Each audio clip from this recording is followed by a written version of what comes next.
আমাকে আর কখনো রাগাবে না। আমি নিজেকে কন্ট্রোল করতে পারি না। কথাগুলো বলেই বিষণ্ণ মনে রুম থেকে বের হয়ে যায় তমাল। সাফিকাকে মারাটা ঠিক হয়নি, কিন্তু রাগ কন্ট্রোল করতে পারছিল না তমাল। সবাই কত আশা করে আছে যে তমাল সাফিকার খেয়াল রাখবে, আর ওই মেয়েটা 2 লাইন বেশি বোঝে। যার কারণে এমনটা হয়ে গেল। তমালের নিজের উপরই প্রচুর রাগ হচ্ছে। তমাল চলে যেতেই গালে হাত দিয়ে বসে থাকে সাফিকা। তমাল ওর সাথে কেন এমন করছে? না তো ওকে সহজে গ্রহণ করছে, আর না তো বর্জন করতে চাইছে। তমাল আসলে কি চায় বুঝতে পারে না সাফিকা। একজন মানুষের এত দ্রুত মুড সুইং হয় কিভাবে, তা সাফিকার মাথায় আসে না। ঘুমাতে যাওয়ার আগে তমাল ভাবলো যে রিয়ার সাথে একবার কথা বলা উচিত। কাল রাত থেকে একবারও কথা বলেনি। মেয়েটা এতবার ফোন করেছে, কিন্তু ফোন ধরে তমাল কি বলবে তাই বুঝতে পারছে না।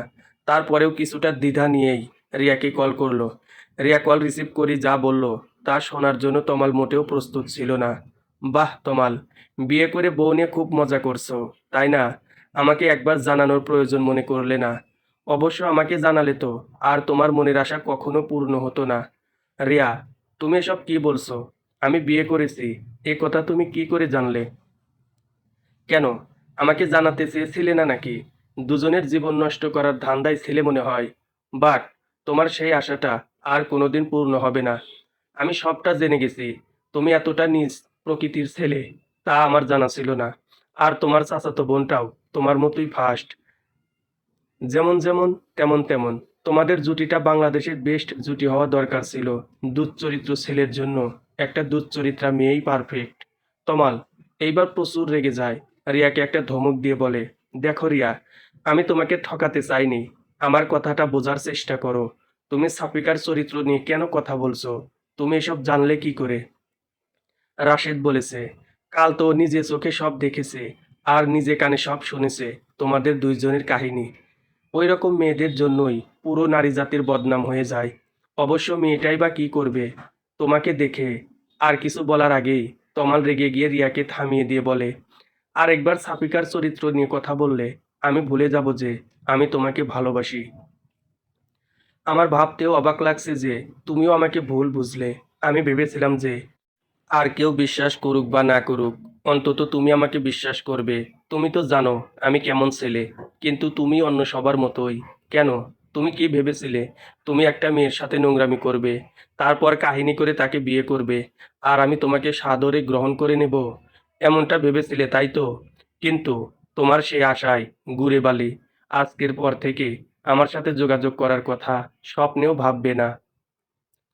তোমার মতো ছেলের সাথে কথা বলাও পাপ। কথাগুলো বলেই খট করে কলটা কেটে দেয় রিয়া। রাশেদ জানে যে তমাল কেমন ছেলে। তারপরেও ও রিয়াকে এসব কথা কি করে বলতে পারলো? কালকে রাশেদকে বলাই ভুল হয়েছিল। কিন্তু রাশেদ বলল, আর রিয়া সেটাই বিশ্বাস করে নিল। এই চিনেছে রিয়া ওকে। ও ভেবেছিল যাকে এত ভালোবাসে সে অন্তত ওকে বুঝবে। কিন্তু রিয়া ওকে ভুল বুঝলো। এতদিন ও কাকে ভালোবেসেছে? ওর ভালোবাসা কি মিথ্যা ছিল? অন্তত আসল ঘটনাটা কি সেটা শুনে তারপর জাজ করতো তমালকে। কিন্তু ও রাশেদের মুখে শোনা কথাটাকেই বেশি গুরুত্ব দিল। রাগটাকে কন্ট্রোল করতে না পেরে হাতের ফোনটাই ছুঁড়ে ফেলে দিল। তা ছাদের উপরে পড়তেই ভেঙে ব্যাটারি আর কভারগুলো ছড়িয়ে ছিটিয়ে পড়লো চারদিকে। তারপর ভাঙ্গা ফোনটাকে ওখানে ফেলেই রেগে ছাদ থেকে নিজের রুমের দিকে পা বাড়ালো। রাত হলেই সব কথা যেন বেশি করে মনে পড়তে থাকে। এখন যেমন সাফিকার ওর বাড়ির কথা মনে পড়ছে খুব। সানিয়ার সাথে করা খুনসুটি, ওর মা বাবার সাথে মজা করা, গ্রামের মুক্ত পরিবেশে ঘুরে বেড়ানো, সব স্মৃতিরা যেন ভিড় করেছে। এসব ভাবতেই চোখের কোণা থেকে কয়েক ফোঁটা জল গড়িয়ে পড়ল। ঘুম যেন আসতেই চাইছে না। তারপর একা রুমে আরো খারাপ লাগছে। তরির ওখানে গিয়েছিল, তাড়িয়ে দিল। বলল এখন থেকে রাতে ওর রুমে নট এলাও। অথচ তমালও অনেকক্ষণ হলো কোথায় যেন গেল বের হয়ে। মনে হলো খুব জরুরি কাজ আছে। তমাল রুমে এসে দেখলো যে সাফিকা ঘুমিয়ে পড়েছে। রিয়ার সাথে কথা বলে ভীষণ রেগে আছে তমাল। রুমে এসে সাফিকাকে দেখে ওর রাগটা দ্বিগুণ হয়ে গেল।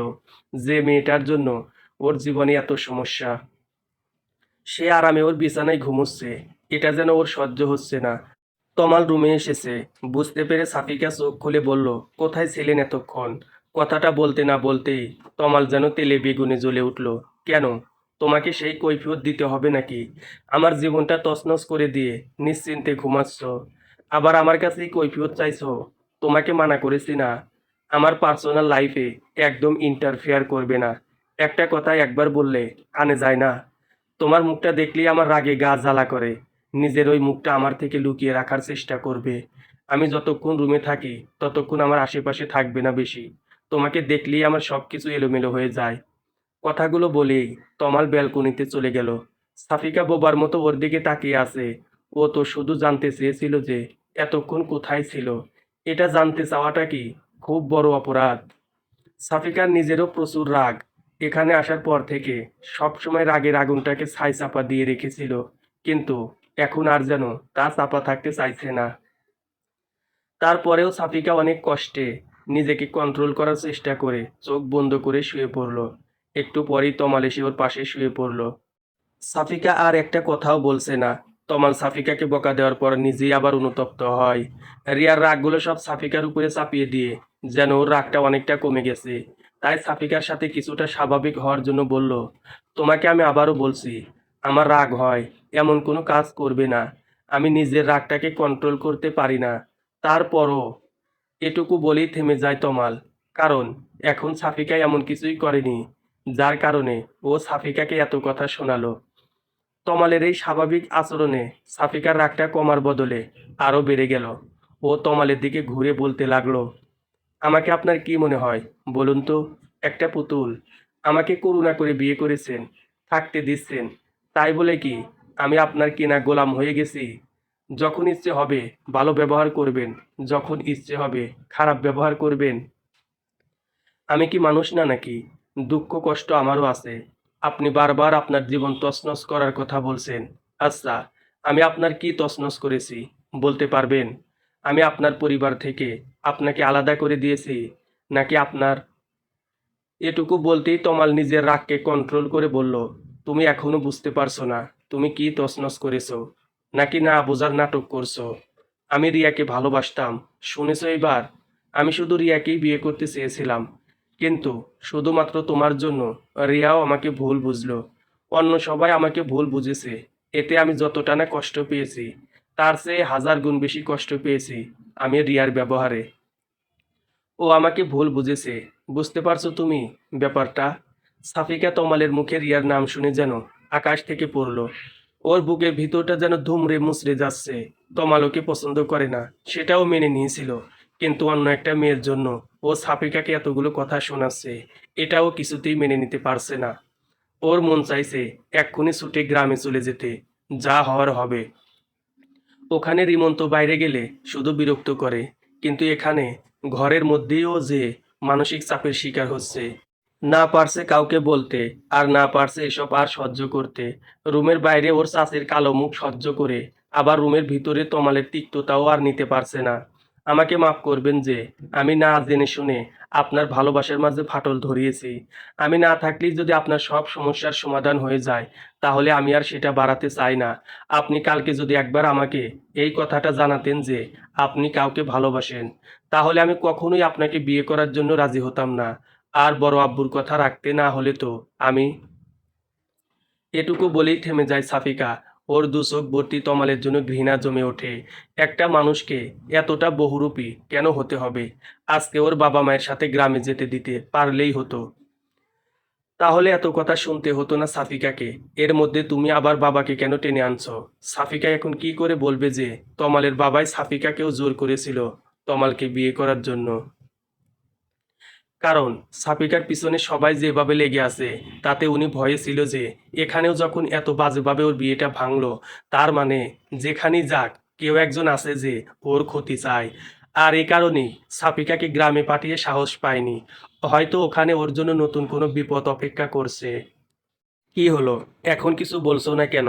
হ্যাঁ, বড় আব্বুর কথাতেই আমি আপনাকে বিয়ে করেছি, কারণ তিনি আমাকে কোনো বিপদের মুখে ঠেলে দিতে চাচ্ছিলেন না।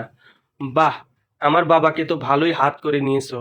তোমাকে বিপদ থেকে উদ্ধার করতে নিজের ছেলেটাকেই জাহান্নামের দিকে ঠেলে দিলেন। আরে ভাই, কোনো ভালো ছেলে দেখে তোমাকে বিয়ে দিলেই তো। এটুকু বলেই তমাল থেমে গেল। পরেরটুকু কেন বললেন না? কে বিয়ে করতো আমাকে? আর সে বিয়েটা ভাঙ্গা তো আরো সহজ হতো। কারণ এখন তো আমি একটা কলঙ্কিতা মেয়ে, যার এত বড় একটা কলঙ্ক তাকে কে বিয়ে করবে? আপনি সুখী আছেন আমাকে বিয়ে করে। আপনি তো জানেন আমি কেমন মেয়ে। তমাল আর কিছুই বলতে পারে না। সাফিকা বলতে থাকে, আমি কালকেই গ্রামে চলে যাব, ঘর বন্দি হয়ে থাকবো। তবুও এসব আমি আর সহ্য করতে পারছি না। একদিনই আমি হাঁপিয়ে উঠেছি। এর পরের দিনগুলো কিভাবে কাটাবো এখানে? যে আমাকে ভরসা দিয়ে রেখে দিল, সেই যদি এমন করে তাহলে। সরি। রিয়ার সাথে কথা বলে মন মেজাজ খারাপ হয়ে গিয়েছিল।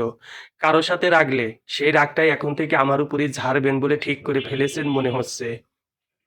সরি, বললাম তো। সরি দিয়ে সবকিছুর সমাধান হয় না, মিস্টার তমাল। আর আপনি ভালোবাসার কথা বলছেন।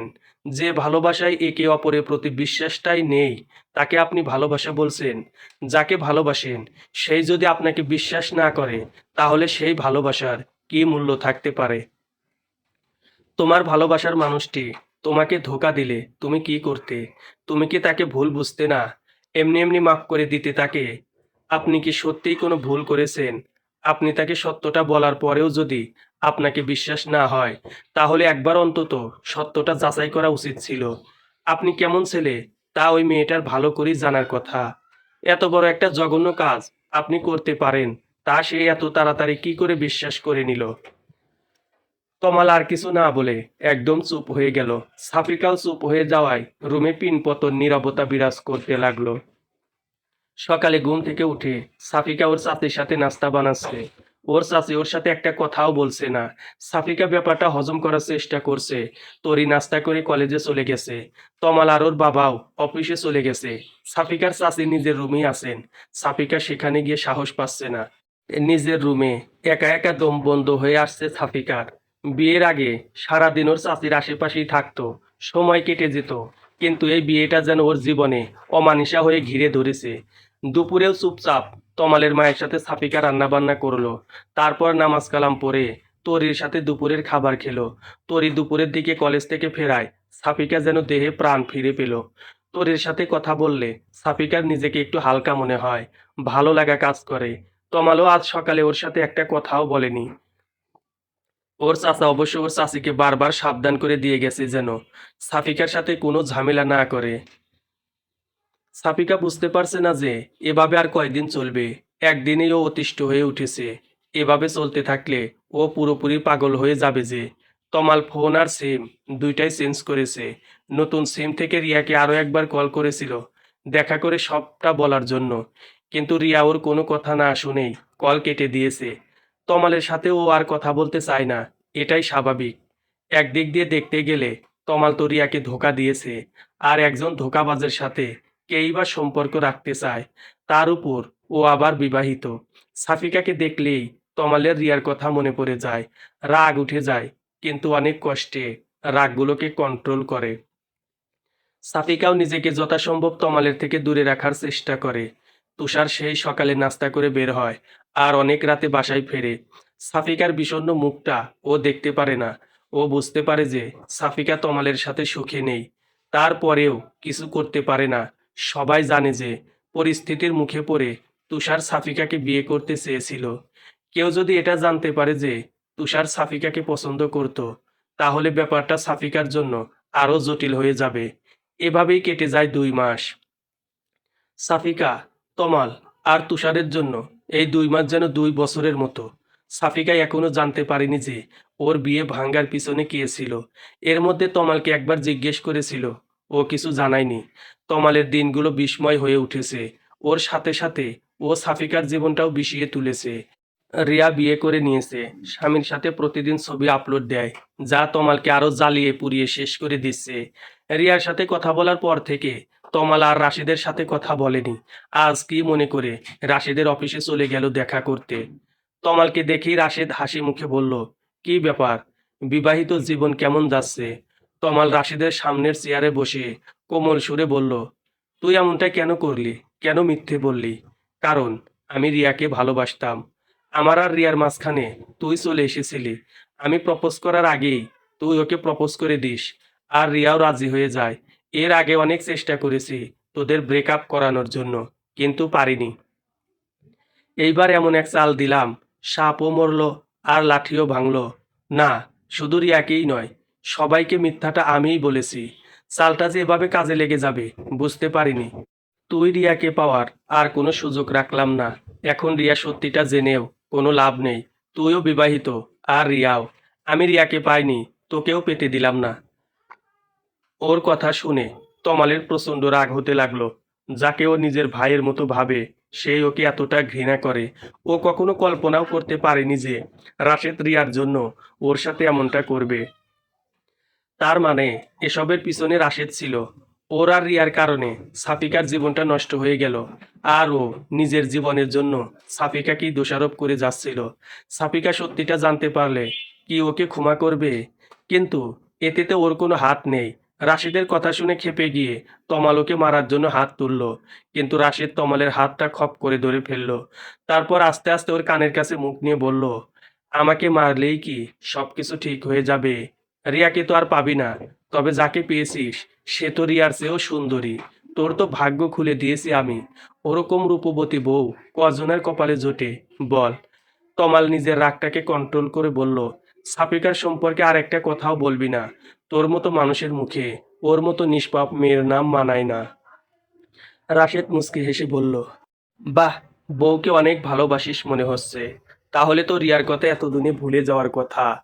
আমি তো ভাবলাম যে আমাকে থ্যাঙ্ক দিতে এসেছিস। ওপস, সরি। তুই তো এর আগে জানতেই না যে এসব কিছুর পিছনে আমি ছিলাম। এখন সত্যিটা লুকিয়ে কোনো লাভ নেই, তাই বলে দিলাম। আমার কি যে আনন্দ লাগছে। তুই আমাকে কখনো বন্ধু ভাবিসনি, তাই না? ভাবতাম। তবে রিয়ার সাথে রিলেশনের আগে সবচেয়ে কাছের মানুষ ভাবতাম তোকে, নিজের ভাইয়ের মতো। কিন্তু রিয়াকে যখন প্রপোজ করলি তখন থেকে তুই আমার শত্রু হয়ে উঠেছিলি। আর তোর চাচাতো বোনের বিয়েতে আমাকে জড়িয়ে আরো বড় ভুল করেছিলি। তাদেরকে তোর সম্পর্কে মিথ্যেগুলো আমিই বলেছিলাম। তারা বিশ্বাস না করে কোথায় যাবে? কলটা তো তোর নাম্বার থেকেই করেছিলাম। তোর বাবা কি এমনি এমনি তোর সাথেই সাফিকার বিয়ে দিতে চাচ্ছিল? কারণ তিনি তো এটাই জানেন যে কলটা তুইই করেছিলি। বলি আবার হাসতে লাগলো রাশেদ। তমাল রাগে কথা বলার শক্তিটাও যেন হারিয়ে ফেলেছে। নিজের হাতটা মুঠো করে জোরে করে রাশেদের টেবিলে মারতেই টেবিলের উপরের কাঁচটা টুকরো টুকরো হয়ে গেল। আর তমালের হাতের মধ্যেও কাঁচের কয়েকটা টুকরো বিঁধে গেল। ওই অবস্থাতেই তমাল রাশেদের অফিস থেকে বের হয়ে গেল। আর শেষ একটা কথাই বলল, কাজটা তুই মোটেও ঠিক করিসনি রাশেদ। এই পাপের শাস্তি তোকে পেতেই হবে। এতগুলো জীবন নষ্ট করে তুই কখনো সুখী হতে পারবি না। রাশেদ ওর কথা শুনে তখনও হাসছে আর বলল, কাজটা না হয় আমি পাল্টে নেব, কিন্তু তোর জীবনটা তো আর তুই পাল্টাতে পারবি না। রাশেদের ওখান থেকে বের হয়েই তমাল হাতের ব্যান্ডেজ করে বাসায় চলে গেল। অফিস থেকে আজ দুপুরে বের হয়েছিল, তাই আজ তাড়াতাড়ি বাসায় ফিরল। আর অফিসে যাওয়ার মুড ছিল না। সাফিকা খাওয়া দাওয়া শেষে একটু শুয়েছিল। তরি কোচিংয়ে গিয়েছে। তমালের মা নিজের রুমে শুয়ে আছেন। তুষার বাসায় নেই। কলিং বেলের আওয়াজে ঘুম ভেঙে গেল সাফিকার। এই সময়টাতে সাধারণত কেউ আসে না। ঘুম চোখে সাফিকা দরজা খুলেই অবাক হয়ে গেল। তমালের ডান হাতে ব্যান্ডেজ দেখে আরো অবাক হয়ে গেল। সাফিকা দরজা বন্ধ করে অস্থির হয়ে বলল, হাতে কি হয়েছে? আর এত তাড়াতাড়ি ফিরলেন যে? কিছু হয়েছে? তমাল রুমে ঢুকতে ঢুকতে বলল, আগে রুমে যেতে দেবে নাকি? এখানেই জেরা করতে থাকবে? তমালের এই কথা শুনে সাফিকা একদম চুপ হয়ে গেল। তমাল ঠিক করে নিয়েছে আজ থেকে সাফিকার সাথে আর কখনো খারাপ ব্যবহার করবে না। রিয়া যদি বিয়ে করে নিয়ে ভালো থাকতে পারে, ও কেন পারবে না? এখানে রিয়ার যেমন কোনো দোষ নেই, তেমনি সাফিকা বা তমালেরও তো কোনো দোষ নেই। তাহলে ও কেন শুধু শুধু সাফিকাকে কষ্ট দেবে? ও নিজের জন্য সাফিকার জীবনটা নষ্ট হতে দেবে না। রুমে ঢুকে নিজের মেজাজটাকে একটু ঠান্ডা করে সাফিকাকে উদ্দেশ্য করে বলল, এক গ্লাস ঠান্ডা পানি দিতে পারবে? খুব পিপাসা পেয়েছে। তমাল এই প্রথম নিজে থেকে সাফিকার কাছে কিছু চাইলো। সাফিকা খুশি মনে দৌড়ে চলে গেল পানি আনতে। পানি এনে তমালকে দিতেই ও বলল, থ্যাঙ্কস। সাফিকা অবাক হয়ে বলল, কেন? আমার জীবনে আসার জন্য। তমালের কথাটা শুনে সাফিকা যেন নিজের কানকে বিশ্বাস করতে পারছিল না। অবাকের চরম সীমায় পৌঁছে গেল ও। নিজের কপালে হাত দিয়ে দেখতে লাগলো যে ও কোনো ঘোরের মধ্যে আছে কিনা, ও অসুস্থ কিনা। কিন্তু ও পুরোপুরি ঠিক আছে বুঝতে পেরে ধপ করে বিছানার উপর বসে পড়ল। তারপর উঠে গিয়ে তমালের কপালে হাত দিয়ে দেখল যে ও সুস্থ আছে কিনা।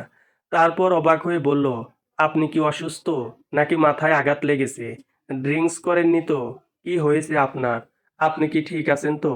তমাল সাফিকাকে এই প্রথম নিজের বুকে টেনে নিয়ে বলল, তুমি এত অস্থির কেন হচ্ছ?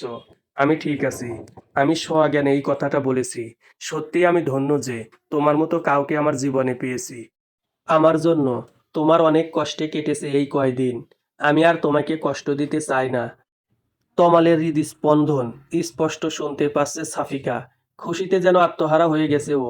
চোখের কোণ বেয়ে এক ফোঁটা সুখের নোনা জল গড়িয়ে পড়ল। তবে তমালের এই আকস্মিক পরিবর্তনে কিছুটা ভয়েও আছে সাফিকা। তমাল কি সত্যি রিয়াকে ভুলে ওকে আপন করে নিয়েছে, নাকি ওর মুড সুইং এর জন্য এমনটা করছে? দেখা যাবে। এখন নিজেই বুকে টেনে নিচ্ছে, একটু পরেই আবার ওকে ছুঁড়ে ফেলে দেবে। এসব কথা মনে হতেই তমালের বুক থেকে যেন ছিটকে পড়ল সাফিকা। সাফিকার এমন করায় তমালের হাতে আঘাত লাগলো। আর ও ব্যথা পেয়ে বলল, কি করছো? হাতে লাগছে তো। সাফিকা তমালের হাতটা নিজের হাতের মুঠির মধ্যে নিয়ে বলল, সরি, আমি বুঝতে পারিনি। আসলে আপনার এমন ব্যবহার দেখে আমি নিজেকে সামলাতে পারিনি। তমাল মুচকি হেসে বলল, হাতে কি হয়েছে তা শুনবে না? নাকি আমার কোনো কিছু নিয়ে তোমার কোনো মাথা ব্যথাই নেই? সাফিকা আমতা আমতা করে বলল, আপনি তো রিয়াকে ভালোবাসেন, তাই? আর একবার আমাদের মাঝে কারো নাম নেবে না। আমি তোমার স্বামী, আর তুমি আমার স্ত্রী। এখন এটাই সত্য। আমি আমার অতীতগুলোকে মনে করে তোমার জীবনটাকে শেষ করে দিতে পারি না। করুণা নাকি ভালোবাসা? তোমার যেটা মনে হবে সেটাই। আমি তো কারো করুণার পাত্রী হয়ে থাকতে চাই না। আমি কারোর করুণা নয়, ভালোবাসা চাই। আশা করি বুঝতে পেরেছেন। তমাল কি বলবে বুঝতে পারছে না। ভালোবাসা কি এত সহজে হয়? ও কি সত্যি সাফিকাকে ভালোবাসে, নাকি করুণার বশে ওকে ভালোবাসতে চাইছে? ও নিজেও বুঝতে পারছে না। কিন্তু ও আর সাফিকাকে কষ্ট দিতে চাচ্ছে না। তাই কোনো কিছু না ভেবেই বলে দিল, ভালোবাসি। কথাটা শুনি সাফিকা কান্না করতে করতে তমালের বুকে ঝাঁপিয়ে পড়ল।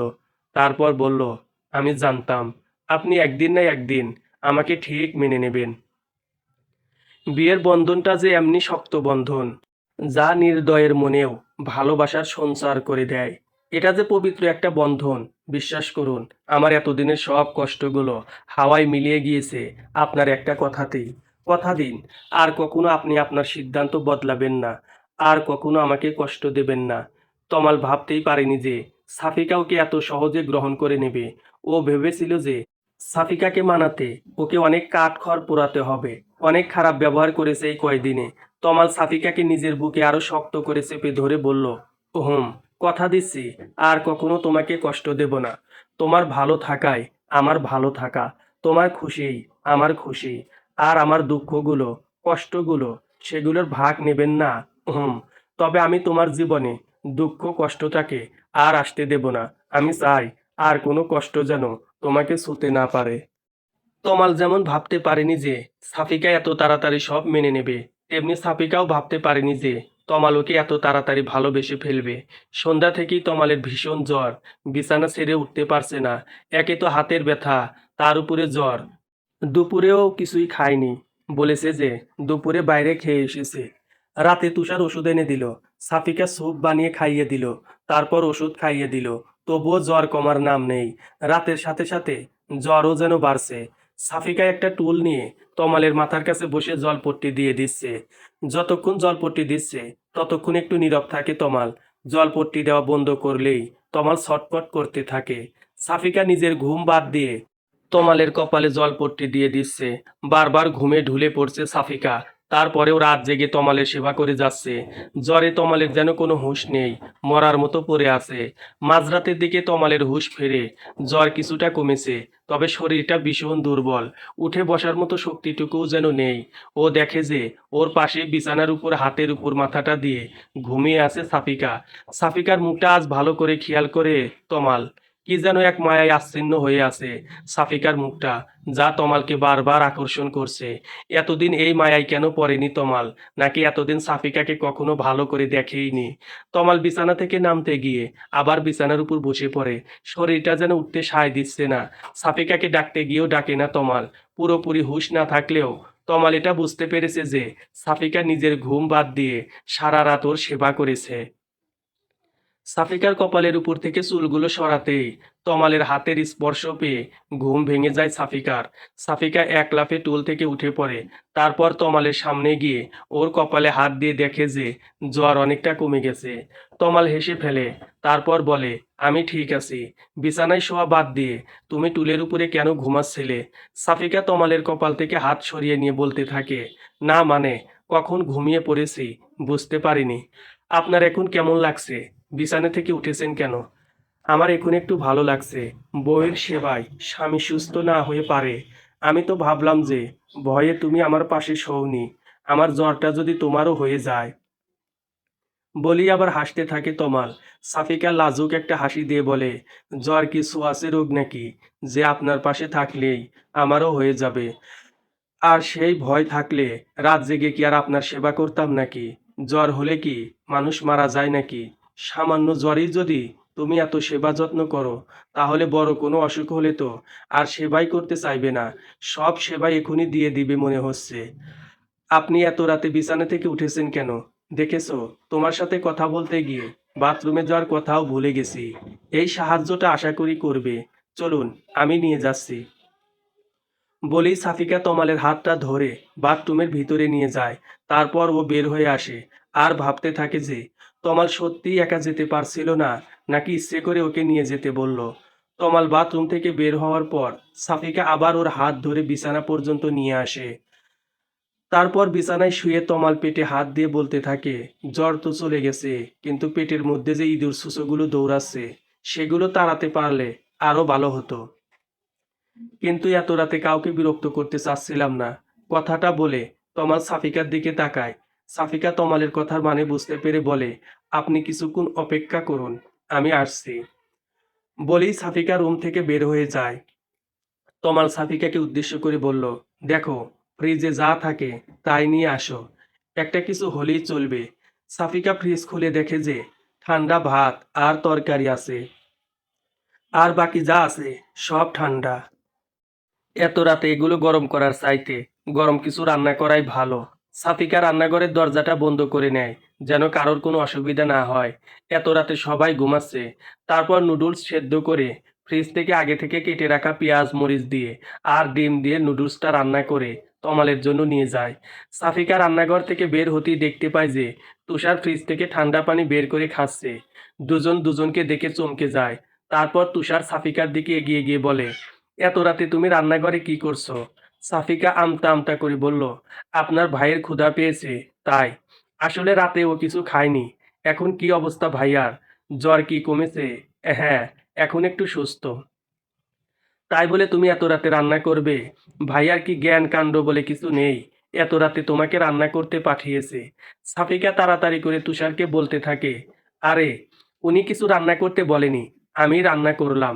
ভাবলাম ঠান্ডা খাবার খাওয়ার থেকে কিছু রান্না করে দিই। ফ্রিজে কি খাবার নেই নাকি? গরম করে দিলেই তো হয়। আবার রান্না করতে হবে? আস্তে। এ কথা বলতে না বলতেই সাফিকা দেখতে পায় যে তমাল রুম থেকে বের হয়ে এসেছে। সাফিকা ওর হাতের ট্রেটা পাশেই টেবিলের উপর রেখে তমালের দিকে এগিয়ে যায়। তমাল তুষারকে দেখে জিজ্ঞেস করে, তুই এত রাতে এখানে কি করছিস? আমি তো পানি খেতে এসেছিলাম। দেখলাম সাফিকা এত রাতে রান্না করছে।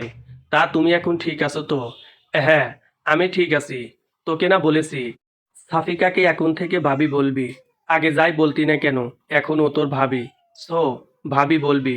তারপর সাফিকাকে উদ্দেশ্য করে বলল, আর তুমি এত রাতে আবার কি রান্না করতে গিয়েছো?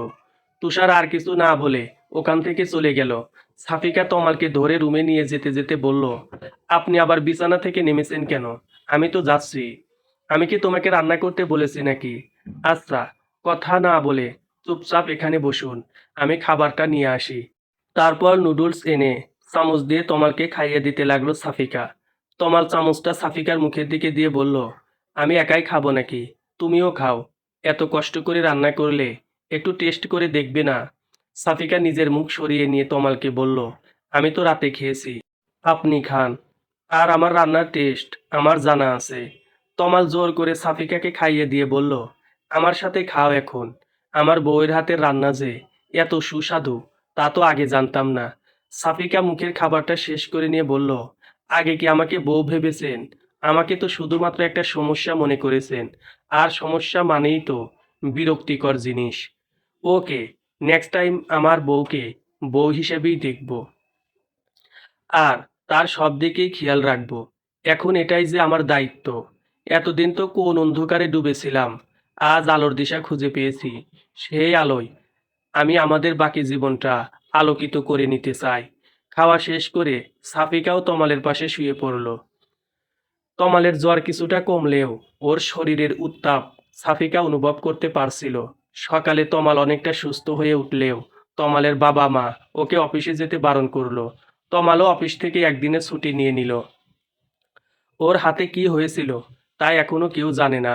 আর আশ্চর্যের ব্যাপার হচ্ছে, কেউ কিছু জানতেও চায়নি। ব্যাপারটা তমালের জন্য ভালোই হয়েছে, না হলে সবাইকে মিথ্যা বলতে হতো। সত্যিটা তো আর বলা যাবে না। হাতের ড্রেসিং করানোর জন্য তমাল হাসপাতালে যাবে শুনে সাফিকা ওর পিছু নিল। তমালের অনিচ্ছা সত্ত্বেও সাফিকার অনুরোধ ফেলতে পারল না। সাফিকা আজ প্রথম তমালের সাথে বাইরে বের হয়েছে। এক রিকশায় দুজনের পাশাপাশি বসেছে। এ যেন এক অন্যরকম অনুভূতি। সাফিকার স্বপ্নগুলো যেন পূরণ হতে চলেছে এক এক করে। তমালের সাথে রিকশায় যেতে ভালোই লাগছে ওর কাছে।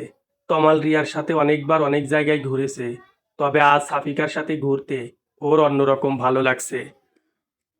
যদিও ওরা ঘুরছে না, ডাক্তারের কাছে যাচ্ছে, তারপরেও এটাকেও এক ধরনের ঘোরাঘুরি মনে হচ্ছে। ডাক্তার দেখানো শেষে ওষুধ নিয়ে ওরা আবার বাসার উদ্দেশ্যে রওনা দিল। সাফিকা এর আগে শহরে তেমন একটা আসেনি, আসলেও কিছু ঘুরে দেখেনি। আজ তমালের সাথে বের হয়ে মনে হচ্ছে সারা শহর একদিনই ঘুরে শেষ করে দেবে। তমাল অসুস্থ না হলে সাফিকা আজকেই ওকে নিয়ে ঘুরতে বলতো, কিন্তু এখন এই কথা বলাটা ঠিক হবে না। তমাল হয়তো সাফিকার মনের অবস্থাটা বুঝতে পেরেছিল, তাই রিক্সাওয়ালাকে বলল পাশের একটা রিসোর্টে নিয়ে যাওয়ার কথা। তমালের মুখে রিসোর্টের কথা শুনে সাফিকা খুশিও হলো, আবার কিছুটা অবাকও হলো। তারপর বলল, বাসায় যাবেন না? এখন আবার রিসোর্ট কেন? আপনি না অসুস্থ? তুমি এত কথা বলো কেন? আমি কি অনেক অসুস্থ নাকি? হাতে একটু লেগেছে আর কি। আচ্ছা, আপনার হাতটা কাঁপলো কিভাবে? তমাল যেন এই ভয়টাই পাচ্ছিল, এখন সাফিকাকে কি উত্তর দেবে। তারপর অনেক ভেবে চিন্তে বলল, আমার অফিসের টেবিলটা ভেঙে গিয়েছে, ওইটার কাছের টুকরো হাতে লেগেছিল, তাই আর কি। আপনার হাতে কি করে লাগলো?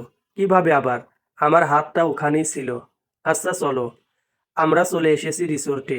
তারপর দুজনে অনেক মজা করলো। দুপুরের কিছুটা পরে বাসায় ফিরতেই তমালের মা তমালের দিকে এগিয়ে এসে বলল, দেখি বাবা, তুই ঠিক আছিস তো? ডাক্তার দেখাতে এত সময় লাগে? কোথায় ছিলি তোরা? তমাল ওর মাকে শান্ত করে বলল, মা, তুমি একটু বেশি চিন্তা করছো। আমি তো ঠিক আছি। আমি সাফিকাকে একটু ঘুরিয়ে নিয়ে আসলাম। সারাদিন বাসার মধ্যে বন্দি থাকে। ওর মা অনুশোচনার সুরে বলতে লাগলো, ঘরে বন্দি তো আমিও থাকি। কই, আমার কথা তো কেউ কখনো এভাবে চিন্তা করে না। আর বউ আসতে না আসতেই বন্দি হয়ে গেল। মা, তুমি বিষয়টাকে অন্যভাবে কেন নিচ্ছ? সাফিকা গ্রাম থেকে এসেছে, এমন পরিবেশে থেকে ও অভ্যস্ত নয়। আর তাছাড়া ওর উপর দিয়ে যা ধকল যাচ্ছে, তোমার বোঝা উচিত। তুমি ওকে একটু সাপোর্ট করবে, তা নয় তুমি ওর উপর আরো প্রেসার ক্রিয়েট করছো। তুমি কেন ওকে আপন করে নিতে পারছো না? সাফিকা তোমারের হাত ধরে ওকে শান্ত করানোর চেষ্টা করলো। আপনি চাচিকে এসব কি বলছেন? চুপ থাকুন। চাচি আমাকে অনেক ভালোবাসে, আপনি শুধু শুধু ভুল বুঝছেন।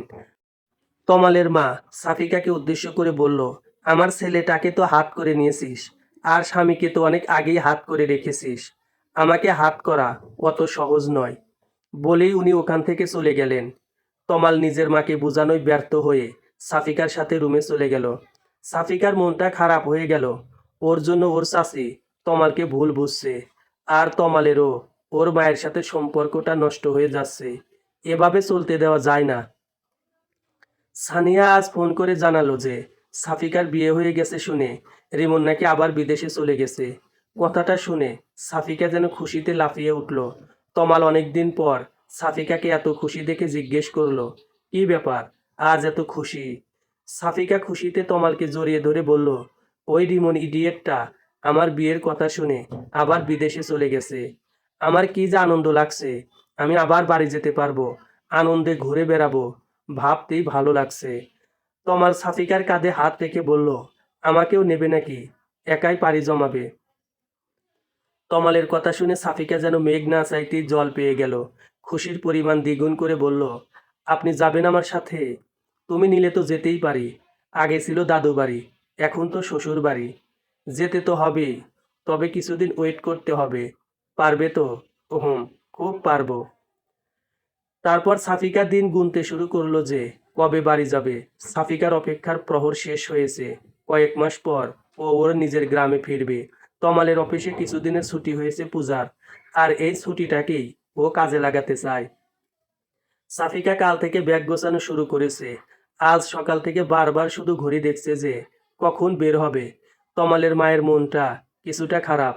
উনি ভেবেছিলেন যে তমাল হয়তো সাফিকাকে মেনে নিতে পারবে না, কিন্তু এখন দুজনকে একসাথে দেখে কিছুটা মন খারাপ হলেও নিজের ছেলের হাসি মুখ দেখে সব ভুলে গেছেন। উনি তো এটাই চেয়েছিলেন যে তমাল খুশি থাকুক। সাফিকার সাথেই যদি তমাল খুশি থাকে তাতে ক্ষতি কি? সাফিকা ভেবেছিল যে তমালের মা গোমরা মুখে ওদের বিদায় দেবে, কিন্তু বের হওয়ার একটু আগে তমালের মা সাফিকাকে ডেকে পাঠালো। তারপর সাফিকার হাত দুটি ধরে বলতে লাগলো, সাফিকা, তুই আমাকে ক্ষমা করে দিস।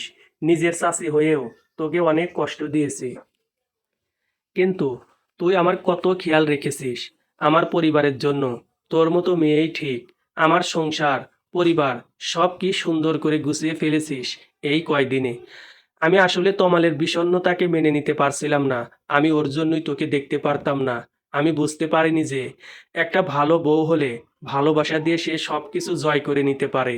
এখন আমার তুষারের জন্য এমন লক্ষ্মী একটা মেয়ে পেলেই হবে। এটুকু বলতেই উনি কান্না করে দিলেন। সাফিকা ওর শাশুড়ির হাতে হাত রেখে বলতে লাগলো, চাচি, আপনার জায়গায় অন্য কেউ হলেও হয়তো একই কাজ করতো। সব মায়েরাই চায় যে তাদের সন্তান সুখে থাকুক। আপনিও তাই চেয়েছিলেন, এতে দোষের কিছু নেই। আর আমি কষ্ট পেয়েছি ঠিক, তবে আপনি তো আমার উপর কোনো অত্যাচার করেননি। আর এই কয়দিনের জমিয়ে রাখা কথাগুলো না হয় আমরা সারা জীবন ধরে চালিয়ে যাব। এখনো চাচি, মা বলবি না? আমার তো এখন দুইটা মেয়ে, তোরই আর তুই। আর এই গয়নাগুলো রাখ, এগুলো তমালের বউয়ের জন্য গড়িয়ে রেখেছিলাম, এতদিন দেইনি। তবে আজ সময় এসেছে এগুলো তার প্রকৃত হকদারের কাছে পৌঁছানোর। সাফিকা ওর শাশুড়ির হাত থেকে গয়নাগুলো নিতে নিতে বলল, এগুলোর কি দরকার ছিল? আপনাদের ভালোবাসাই আমার কাছে যথেষ্ট। একটা মেয়ের কাছে তার পরিবারের ভালোবাসার চাইতে বড় আর কি হতে পারে, মা? সাফিকার মুখে মা ডাক শুনেই উনি সাফিকাকে জড়িয়ে ধরে কান্না করতে থাকেন। তারপর বলেন, আমার ছেলেটাকে ওখানে দেখে শুনে রাখিস মা। মায়ের মন বুঝিসই তো। আপনারাও চলেন, অনেকদিন যান না, ভালো লাগবে সবাই একসাথে গেলে। তমালের মা মিষ্টি একটা হাসি দিয়ে বললেন, বিয়ের পর তমাল প্রথম শ্বশুরবাড়ি যাচ্ছে, সেখানে আমরা সবাই কি করে যাই। এইবার তোরা ঘুরে আয়, এরপর আমরা সবাই একসাথে যাব। সাফিকা ভীষণ খুশি যে ওর চাচি আবার ওকে আগের মতো ভালোবাসা শুরু করে দিয়েছে। তোর এতক্ষণ দরজার কাছে দাঁড়িয়ে সবটা শুনছিল, এবার এসে নিজের মায়ের গলা জড়িয়ে ধরে বলতে লাগলো, আমার মা দেখছি বৌমাকে পেয়ে নিজের মেয়েকেই এবার ভুলে যাবে। সাফিকা আপু, সরি ভাবি, তুমি তো দেখছি জাদু জানো, কয়দিনেই আমাদের পরিবারের রং পাল্টিয়ে দিয়েছো। তমালের মা নিজের মেয়ের নাক ধরে বলতে লাগলেন, ওর থেকে তোর শিখতে হবে কি করে সংসার করতে হয়। তোরই নিজের নাক থেকে মায়ের হাত সরিয়ে দিয়ে বলল, মা, তোমার এই বাচ্চা মেয়েটাকে আগে বড় হতে দাও, তারপর না হয় সংসার করা শিখিও।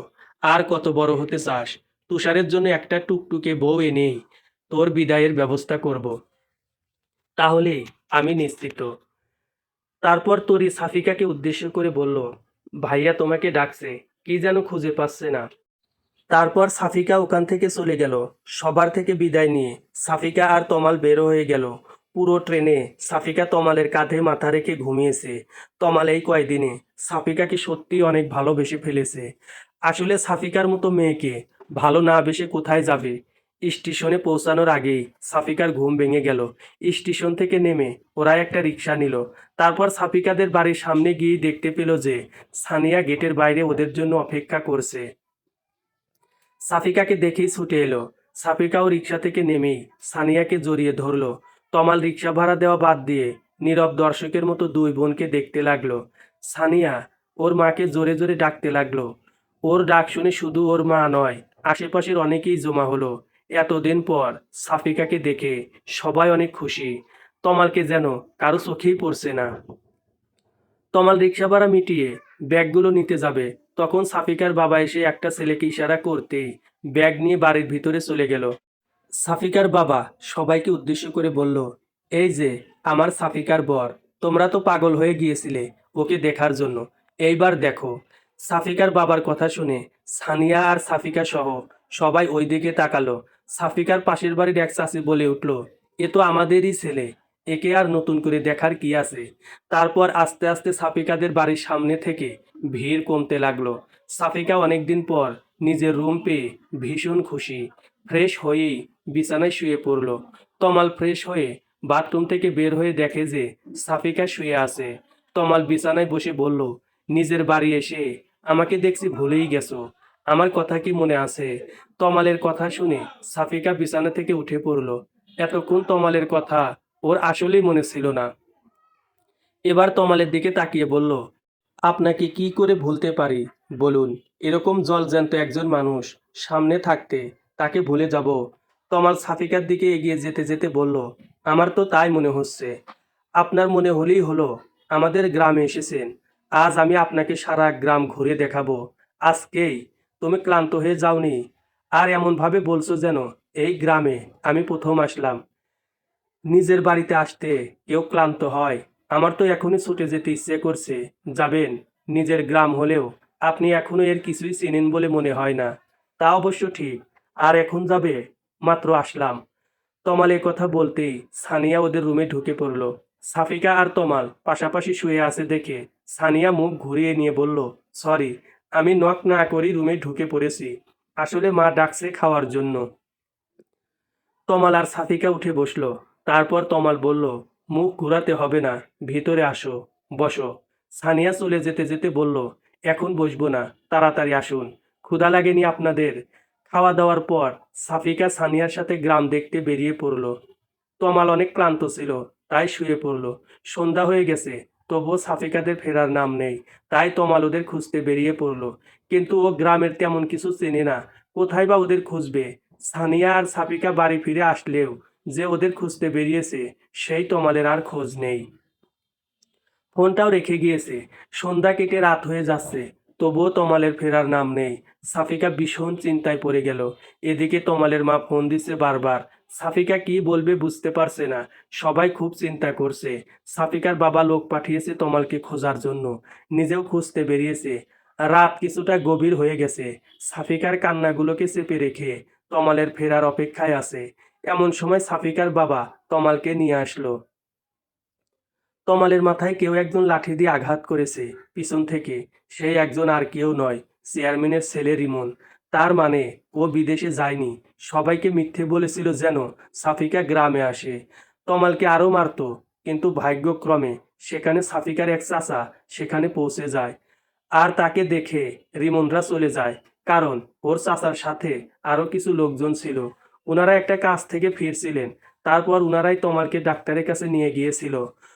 তমালের ব্যান্ডেজ করা শেষ হলেই উনারা সাফিকার বাবাকে খবর দেয় আর বাড়ি নিয়ে আসে। তারপর তমালের মাথায় ব্যান্ডেজ দেখেই সাফিকা ছুটে যায় ওর কাছে। তারপর কান্না করতে করতে বলে, আপনি একা কেন বের হয়েছিলেন? কালকেই আমরা ফিরে যাব, আর আপনাকে এখানে আসতে দেব না। তমাল রুমে গিয়ে সাফিকাকে শান্ত করে বলল, আরে কিছুই হয়নি, আমি ঠিক আছি এখন। তুমি চিন্তা করবে বলে তোমাকে জানাতে বারণ করেছিলাম। হাসপাতালে গিয়ে কান্নাকাটি শুরু করতে। আর ওই রিমনের ভয়ে তোমাকে ফিরে যেতে হবে না। আমি পুলিশে খবর দিয়েছি, ওরা ওর ব্যবস্থা করবে। আমরা যে কয়দিন আছি ও আর আমাদের বিরক্ত করতে পারবে না। আর বাসায় এ কথা জানানোর প্রয়োজন নেই, মা অযথা চিন্তা করবে। সাফিকা তমালের মাথাটা ঘুরে ফিরে দেখছিল। তমাল একটানে সাফিকাকে নিজের বুকে টেনে নিয়ে বলল, তুমি পাশে থাকলে এসব ছোটখাটো আঘাতে আমার কিছুই হবে না। তুমি তো আছোই সেবা করার জন্য। বউয়ের সেবা পেলেই আমি সুস্থ হয়ে যাব। সাফিকা তমালকে আরো শক্ত করে জড়িয়ে ধরে বলল, আর কখনো এমনটা করবেন না। নিজের খেয়াল রাখতে পারেন না, আপনার কিছু হয়ে গেলে আমার কি হবে? মাকে কি জবাব দিতাম? আচ্ছা, এখন তো আমি ঠিক আছি নাকি? এইবার কান্না থামাও আর একটু হাসো। এই অবস্থায় কেউ হাসতে পারে? তুমি হাসো। তারপর সাফিকা ওর মনে থাকা সব শঙ্কাগুলো তমালকে জানায়। তমালকে না পাওয়ায় ও কিসের কিসের ভয় পাচ্ছিল সেগুলো শুনে তমাল হাসতে থাকে। পরদিন দুপুরের মধ্যেই তমালের মা বাবা, তরি, তুষার সবাই এসে হাজির হয়। তমালের মা তমালকে জড়িয়ে ধরে কান্না করতে থাকে।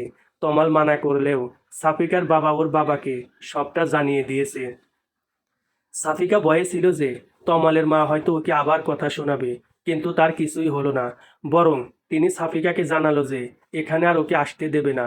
আবার যদি কোনো বিপদ হয়, সাফিকা বা তমাল কাউকেই আর এখানে বেশি আসতে দেবে না। সাফিকার পরিবারই ওখানে গিয়ে ওদেরকে দেখে আসবে। এক জায়গায় দেখা হলেই চলবে।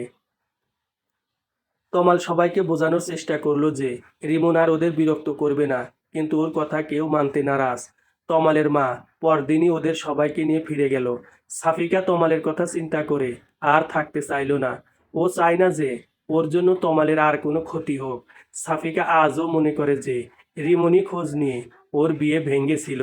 তমালও হয়তো সত্যিটা কখনো ওকে জানাবে না। আসলে সব সত্যি সবাই না জানলেও হয়তো চলে। কিছু সত্য না জানাই ভালো।